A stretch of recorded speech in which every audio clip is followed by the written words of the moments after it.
আমার কাছে 1000 টাকা ধার চাইছে। রিয়েল লাইফ আর রিয়েল লাইফ দুটো পার্থক্য আছে। তোর থাকা খাওয়া সবকিছু আমি ফালতু, জানো তো। আমি পাগল, মানে আমি খাপা, আমার মাথা খারাপ আছে। আমার নিজের মায়ের সোনা বন্ধক দিয়ে আমি ওর জন্য ফোন কিনে এনেছিলাম। তা কি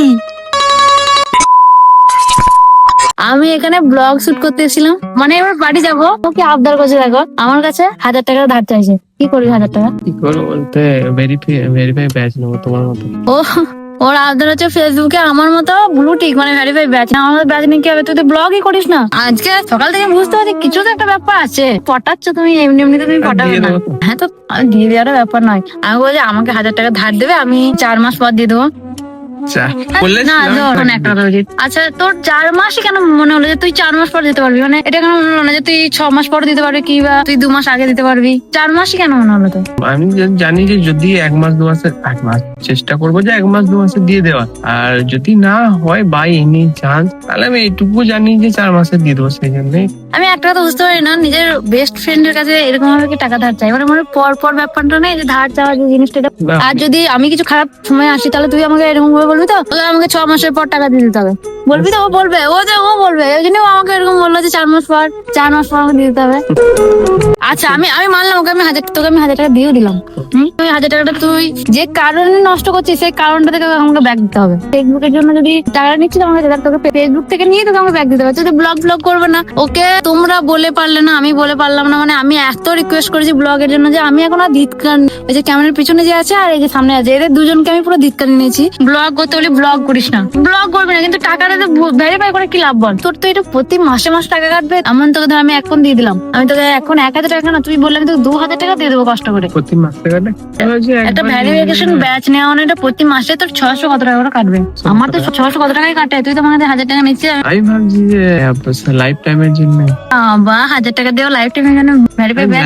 যাই হোক, দে ভেরিফাই ব্যাচটা তোর প্রোফাইলটা এড করে দিই। দে প্যান কার্ড এনেছিস? আমি বুঝতে পারি না তোর ভেরিফাই করেই কি হবে? তোর কি ফায়দা? অনেক ফেক অ্যাকাউন্ট হয়েছে, অনেক প্রচুর দিয়ে কি হচ্ছে কি আমি কিছুই করছি না, আমারই কিছু না। যেমন ইউটিউবে একজনের 1 লাখের উপর। এই কথাটা বলবো করে আমার মনেই ছিল না। আমি ভাবছি না তোর জিনিসটা আমি, মানে আমার মাথা খারাপ দেখে যখন দেখছি ওর রিয়েল অ্যাকাউন্টে 95টা না কত ফলোয়ার্স আছে, না কত আছে আমি দেখিনি, সাবস্ক্রাইবার আছে 600 কত সাবস্ক্রাইবার আছে। ভাই জানিস ওর যে ফেক চ্যানেলটা আছে, ওই চ্যানেলটাতে 1 লাখ সাবস্ক্রাইবার। মানে আমার স্বপ্ন ছিল যে ক্যামেরাম্যান বা তুই একদিন এই জায়গায় যেতে পারবি, কিন্তু তোরা তো করলি না।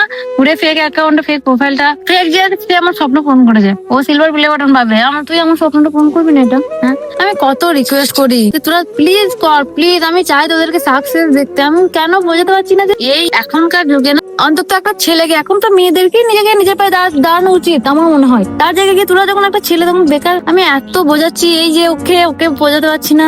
ক্যামেরার পিছনে হাসছে খালি, যখন বলছি তখনই কিছুক্ষণ বুঝছে। ব্যাস সব তুমি হিরোগিরি করে শাহরুখ খানের মতো। দেখ রিয়েল লাইফ আর রিয়েল লাইফ আর রিয়েল লাইফ দুটো পার্থক্য আছে। সবের মধ্যে লুকিয়ে সানিয়ার সঙ্গে কথা বলছি, লুকিয়ে বলা ভাই আমার কথা নিয়ে হেসেছিলাম, তাকিয়ে দিলাম। ওরকম করে হয় না। ও ওটাই করে আসছে এতদিন ধরে, এখনো পর্যন্ত রেগুলার ওটাই করে। যেমন এখন আমি ওর সঙ্গে কথা বলছি, এই যে এখন এই গান দিয়ে ছেড়ে দেবে। কাজের কথা আছে, দেখ তোর জন্য আর আমার ভাইয়ের জন্য আমি সব করতে পারি। আমি আজ এই জায়গায় যেটুকু আমি ভালো আছি, আমার ফ্যামিলিকে যতটা ভালো রাখতে পারছি, সব হয়েছে তোর জন্য। আমার জন্য তোর জন্য। খালি পকেটে, আমি কথাতে শুনেছি যে খালি পকেটে যে একটা ছেলের পাশে থাকে সে আসল বন্ধু। হ্যাঁ, কিন্তু আমারটা উল্টো হয়ে গেছে। চুপ কর।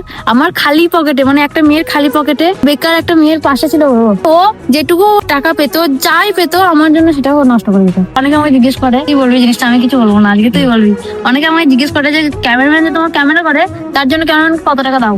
মন থেকে বল, যেটা সত্যি সেটা বল। চাওয়ার প্রয়োজন হয় না যে এতটা দেয়, আর কিছু বলবো না আমি। যে আমার প্রয়োজন হবে, যে আমাকে স্যালারি লাগবে বা কিছু প্রয়োজন, আমাকে এতটা মানে এর বাইরেও আমাকে, মানে আমার ধারণার, সবার ধারণার বাইরে, মানে একটা ক্যামেরাম্যান বা আমি যে হিসেবে ওর সঙ্গে কাজ করি, সেই হিসেবে যতটা দেওয়া দরকার তার থেকে অনেক বেশি দেয়, আর আমার চাওয়ার প্রয়োজন হয় না। অনেকে বলে না যে কত টাকা দাও, আমি টাকা দেখি না, তোকে আমি তোকে আমি একটা মাইনে করে দিলাম, এরকম না। আমি ওকে মন থেকে, আমার ফ্যামিলিকে আমি যেটা করি, সব দায়িত্ব পালন করি, যা দরকার পড়ে ওর দিক দিয়ে। ও আমার ফ্যামিলি মেম্বার, ও আমার কাছে, আমার কি বলবো, আমি ওর থাকা খাওয়া সবকিছু আমি যতটা পারি, আমি জানি হয়তো কম করি তোর জন্য, হয়তো অনেকটা কম হয়ে আমি যাচ্ছে, বাট এইটা বললে লজ্জা দিয়ে কি দরকার ছিল? সবাই এটার জন্য আমাকে অনেক খারাপ কথা বলে, জানি ব্যাপারটা হচ্ছে বলে যে যে ক্যামেরাম্যান আমি তোমার বলি- জন্য, ও আমাকে বলে যে ক্যামেরাম্যান তোমার জন্য এত কিছু করেছে, তুমি ক্যামেরাম্যানকে কত মাইনে দাও? তো সেই জায়গায় গিয়ে আমার অনেকটা খারাপ লাগে। ও আমার জন্য যা করেছে সেটা টাকা দিয়ে হয় না, টাকা দিলেও আমি যদি ওকে লাখ টাকাও দিই না, তবুও আমি ওটা কোনোদিন ইয়ে করতে পারবো না, কেননা টাকা দিয়ে ওটা হয় না, ওটা মন থেকে আসে। 10টা মানুষ তো 10 রকম হবে না। কেউ খারাপ কথা বললো, কেউ ভালো কথা বললো, এটা দেখে লাভ নাই। একটা মানুষের 5টা আঙ্গুলও সমান নয়। সেটা তাহলে এরপর কারো ভালো দিক থাকলে কারো খারাপ দিক থাকবে, সেরকম ভালো মানুষ থাকলে খারাপ মানুষও থাকবে, কারো তোমাকে ভালো লাগতে জানি, পারে, কারো কিন্তু নাও ধর লাগতে পারে। দেখ, আমাকে অনেকে বোঝায়, আমাকে এও বুঝিয়েছে যে কমেন্ট গুলো কারোর গায়ে মেখো না। আমার কেন খারাপ লাগে আমি বুঝি না। তোমরা যখন খারাপ কমেন্ট করো না, আমি অতটা গুরুত্ব দিই না, কিন্তু তারপরে গিয়েও আমার মনে হয় যে নিশ্চয়ই আমার কিছু কমতি আছে আমার মধ্যে, নিশ্চয়ই আমি কিছু আমার- খারাপ করছি, আমার মনে কেননা হয়- আমি খারাপ করছি বলে মানুষ আমাকে খারাপ বলছে, এটাই বটে। মানে আজকে যদি আমি ভালো কাজ করি মানুষ আমাকে ভালো বলবে, কিন্তু আমি যদি আজকে খারাপ করি মানুষ কিন্তু আমাকে খারাপ বলবে। না, আমি তো তোমার খারাপ দিক কিছু দেখতে পাই না, তবে আমি অনেকটা চেষ্টা করি তোমার মানুষ তো আমার মনের খারাপ মতো কথা হওয়ার। বলে। তুমি যেরকম মানুষের হেল্প করো বা তোমার যেরকম মনটা আছে, আমি অত বড় হয়তো হতে পারবো না, কিন্তু আমি চাই। খারাপ সময় দেখেছি, ছোট থেকে আমি দেখেছি আমার আব্বু আমাদেরকে কত কষ্ট করে মানুষ করেছে। এটা আমি প্রত্যেকটা ব্লগে, বেশিরভাগ ব্লগে আমি বলি এই কথাটা, কেননা একটা অসহায় মানুষের কষ্ট কিন্তু একটা অসহায় মানুষই বুঝবে, বুঝতে পারলি তো? আজকে আমি মানে সেই জায়গায় ছিলাম বলে আমি তাদের কষ্ট বুঝতে পারি যে সেই মানুষগুলো কি করে আজকে আছে। আমি যতটুকু পারি আমি কিছুই করি না, ওটা আমি যতটুকু করে ওদের কোনো কাজে লাগবে না। হয়তো একদিন ভালো মতো খেতে পারবে, 2 দিন পারবে, 3 দিন, কিন্তু আমি পার্মানেন্টের জন্য ওদের জন্য কিছু করতে পারছি না। তাই হোক, ওসব বাদ দে, এখন ওসব কথা সিরিয়াস জানাও না, খারাপ লাগে। কাজটা চ, এটা প্যান কার্ড তো, তুই তাহলে তোর অ্যাকাউন্টটা দে। অ্যাকাউন্টটা। আর একটা জিনিস দেখানো হয়নি তোমাকে। কি? দাঁড়াও, আরে খুব একটা সুন্দর জিনিস। হ্যাঁ, কি আর এটা? এটা কি ছবি? আমি সত্যিই দেখে অবাক। যে ব্রাইড শুটের যে ফটোটা ছিল না, সেখান থেকে নিয়ে এরকম করে দিয়েছে জামাটা। ক্যামেরা ভাই দেখ, ক্যামেরা নিয়ে কেমন বানিয়েছে দেখ।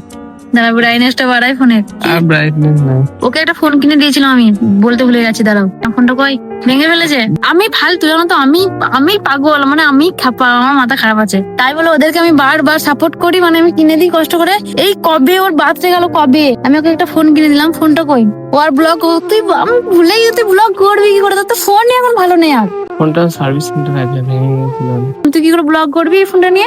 এই ফোনটা নিয়ে করবো না, তোমাদের ফোন নিয়ে আমি করবো একটু করে। বললে বিশ্বাস করবে না, চন্দন জানে একটা গোল্ড ছিল, সেটাকে বন্ধক রেখে সেই মুহূর্তে ওর জন্য ওই ফোনটা এনেছিলাম আমি। আমার নিজের মায়ের সোনা বন্ধক দিয়ে আমি ওর জন্য ফোন কিনে এনেছিলাম, সেই ফোনটাও ভেঙে দিয়েছে। বড় ঘটনাটা। আমি সে তখন কদিন বন্ধ ছিল বলে আমি সে কাজে যাচ্ছিলাম। কাজে গেলে কে ফোন না, নিয়ে হাত যায় থেকে- দামি ফোন? ওইটাই তো ফোন ছিল, যে তখন হাত থেকে করে নিয়েছিল। মাঠে কাজে যাচ্ছিল একটাই তো ফোন ছিল। ধানের জন্য, ওখানে গেছে, ফোন ফেলে দিয়েছে, ব্যাস ফোন শেষ। আমি আর পারবো না ফেলে কিনে দিতে। দিইনি, একটা হাফ প্যান্ট ছিল পরেছিলাম, ওর পকেটটা ছোট ছিল, আমি এবার বুঝতে পারিনি, যে বসেছি আর এই দিক থেকে পড়ে গেছি। ফোনটা বাগাতে কত টাকা লাগবে বলেছে? আমি তো শুনেই অবাক। আমি আঠল করে দিয়েছি শুনে। ও বললো কত টাকা লাগবে? 23,500। শুধু ফোনটা বাগাতে লাগবে 23,500 টাকা। আমার আর সত্যিই কিছু বলার নেই। কিছু বলার নেই, আমার আর কিছু বলার নেই। তোদের যেটা মন যাবে সেটা কর, এইটাকে বলো না যে আমি পাশে নেই, সব তুমি ছিলাম, আমি যতটুকু পেরেছি সাপোর্ট করেছি, কিন্তু ওরা নিতে পারেনি জিনিসটা। কেউ যদি না সেই জিনিসটা করতে যায়, তাকে তার পায়ে ধরিয়ে বা তাকে তার হাতে ধরিয়ে শিখিয়ে দেওয়া যায় না, না, নিজের একটু চেষ্টা থাকতে হবে। খোল, লক খোল তোর ফোনে। চেষ্টা না থাকলে কি জোর করে করানো যায় বলো? এই ছবিটা দাঁড়া দাঁড়া দাঁড়া, এখানে খালি ক্যামেরাম্যানের মুখটা দেখে আমাকে হাসলে, কে এডিট করেছে আমি জানি না, এটা কি? এআই হ্যাঁ? করেছে, এআই দিয়ে করেছে। না মানে এআই দিয়ে পুরো মুখটা তো পাল্টে দিয়ে যা। এটা কি, তোকে কি বড় করেছে নাকি? হ্যাঁ, অন্য দেশের মতো না, আমাদের না অন্য দেশের মতো না, ও যেটাই করেছে ভালো লাগে। এআই দিয়ে ছবিটাকে পুরোটাই চেঞ্জ করে দিয়েছে। যাই হোক, ওসব বাদ দিই। এমনি বকতে বকতে পুরো অনেকটা বড় হয়ে গেল ব্লগটা। আমাদের সঙ্গে খালি এই যে কিছু জিনিস শেয়ার করার ছিল, যে ফোনটা কিভাবে নষ্ট করেছে, আমি ভুলে গেছি না, জিনিসটা মনে ছিল না।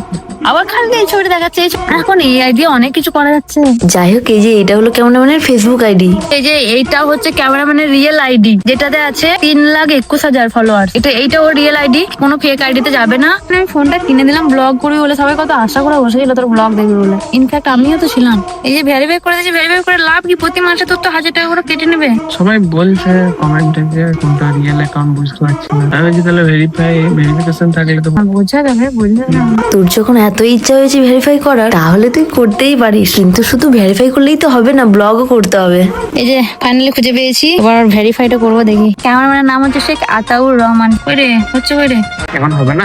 কোনোদিন কোনো কাজে সাকসেস পেলো না আমাদের ক্যামেরাম্যান। না, না। আমার কোনো জিনিস পড়ায় টিকছে না, তোমার জিনিস দেওয়া গুলো আমার কাছে নেই। কি হচ্ছে আমি কি বুঝতে পারছি না। মানে? ওয়াচটা তুই দিয়েছিলাম, এখনো ওয়াচটার পিছনে পড়ে আছে, একটা মা ভুল করে ভেঙে দিয়েছে। মানে এটাও তো আমি ইচ্ছা করে করিনি, কিন্তু হঠাৎ করেই হয়ে গেল। আমি জানি যে তুই ইচ্ছে করে ফোনটা ভাঙিসনি, কিন্তু বিশ্বাস কর ওই ফোনটার জন্য আমি অনেক কষ্ট করেছি। যেটা হবার সেটা তো হয়ে গেছে, তাই ওটা নিয়ে আর মন খারাপ করে লাভ নেই। এদিকে ক্যামেরাম্যানের অ্যাকাউন্টটা ভেরিফাই করতে কিছুটা সময় লাগবে, তাই ব্লগটার বেশি বর্ণনা করে এখানেই শেষ করে দিলাম।